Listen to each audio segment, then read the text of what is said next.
Bonjour et bienvenue chers amis. N'oubliez pas de vous abonner, de liker et de commenter.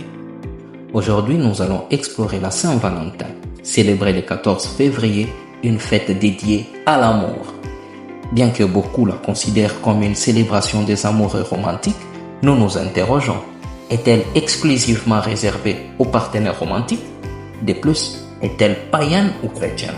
Ensemble, découvrons l'histoire fascinante de cette fête et ses multiples significations. Au IIIe siècle après Jésus-Christ, l'empereur romain Claude II, connu sous le nom de Claude le Gothique, avait du mal à recruter des soldats. Pour y remédier, il interdit les mariages, spécifiquement pour le soldat romain. Il pensait que les hommes mariés étaient moins motivés à se battre et qu'ils seraient plus réticents à partir en campagne militaire. Cette interdiction visait donc principalement à augmenter le nombre de recrues disponibles pour l'armée. Cependant, un prêtre nommé Valentin a bravé cette interdiction. C'est ici que commence l'histoire courageuse de Valentin. Valentin a bravé cette interdiction en continuant à célébrer des mariages en secret. Il unissait des couples, y compris des soldats, malgré les risques d'être découvert et puni. Voilà pourquoi il sera emprisonné plus tard, puis exécuté le 14 février 269. Pendant que Valentin était en prison, il a posé un acte très important.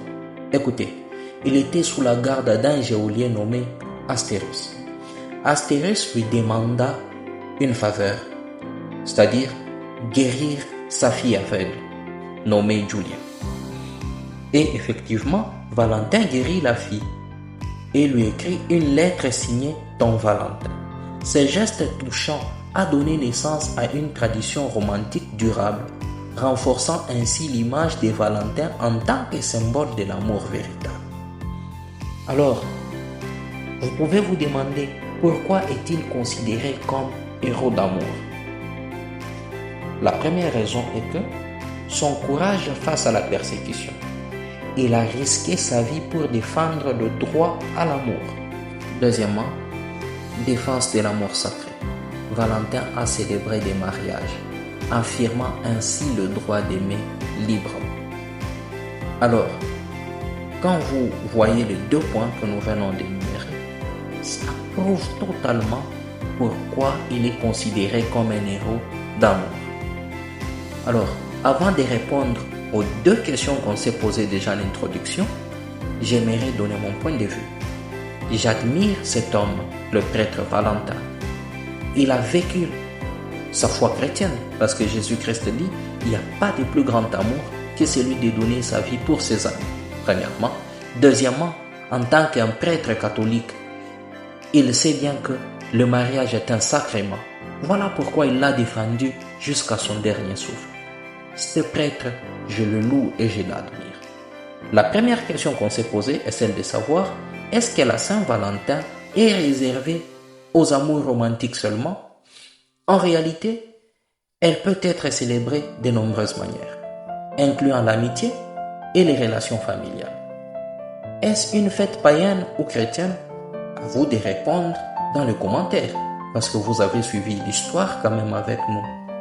Alors que nous nous approchons du 14 février, prenons un moment pour réfléchir à la véritable signification de la Saint-Valentin. Qu'il s'agisse de célébrer un amour romantique, une amitié précieuse ou des liens familiaux, cette journée nous rappelle l'importance d'exprimer nos sentiments. En honorant l'héritage de Valentin, célébrons l'amour sous toutes ses formes. N'oubliez pas de vous abonner, de liker et de partager vos propres histoires d'amour avec nous. Rendez-vous demain pour une nouvelle exploration. Je vous aime bien aussi.